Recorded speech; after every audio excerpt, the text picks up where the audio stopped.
OBD2 trouble code description technique circuit de capteur de température du refroidisseur d'air de suralimentation, rangée 2. Qu'est-ce que cela signifie?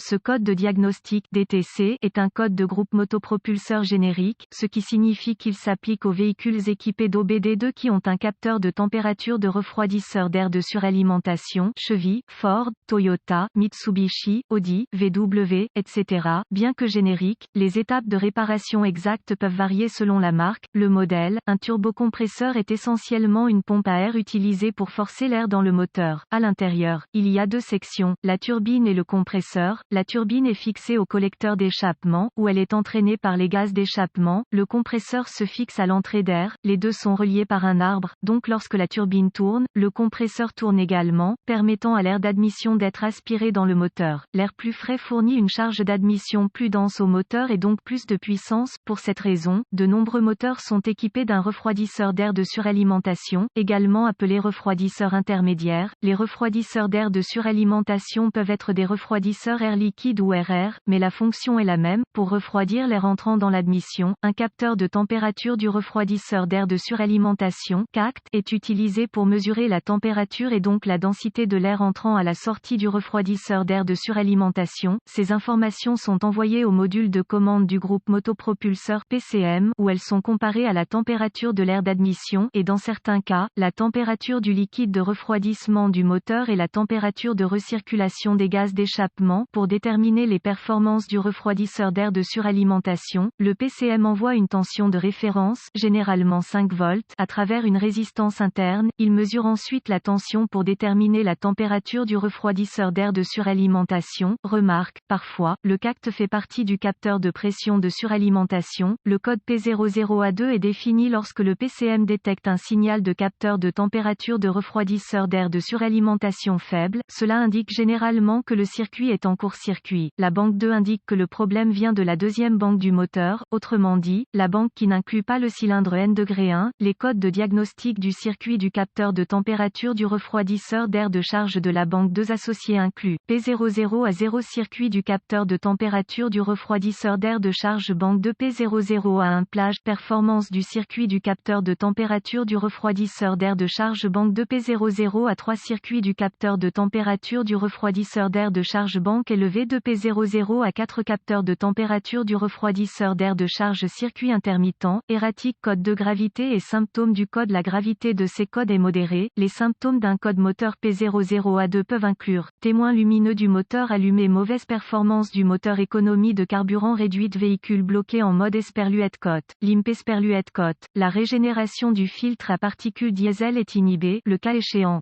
les causes possibles de ce code P00A2 incluent capteur défectueux, problème de câblage, échec ou refroidisseur d'air de suralimentation restreint. Procédure de diagnostic et de réparation du PCM défectueux. Commencez par inspecter visuellement le capteur de température du refroidisseur d'air de suralimentation et le câblage correspondant. Recherchez les connexions desserrées, le câblage endommagé, etc. Vérifiez également visuellement le refroidisseur d'air de suralimentation et les conduits, si des dommages sont constatés. Réparez si nécessaire, effacez le code et voyez s'il revient. Ensuite, vérifiez les bulletins de service technique (BST) concernant le problème. Si rien n'est trouvé, vous devrez passer au diagnostic étape par étape du système. Ce qui suit est une procédure généralisée, car les tests pour ce code varient selon les véhicules. Pour tester avec précision le système, vous devrez vous référer à l'organigramme de diagnostic du fabricant, effectuer des tests préliminaires du circuit, utiliser un outil d'analyse pour surveiller le paramètre de données du capteur de température du liquide de refroidissement de l'air de suralimentation, débrancher le capteur CACT. La valeur de l'outil d'analyse doit tomber à une valeur très faible. Ensuite, connecter un cavalier entre les bornes. Si l'outil d'analyse affiche maintenant une température très élevée, les connexions sont solides et l'ECM peut reconnaître l'entrée.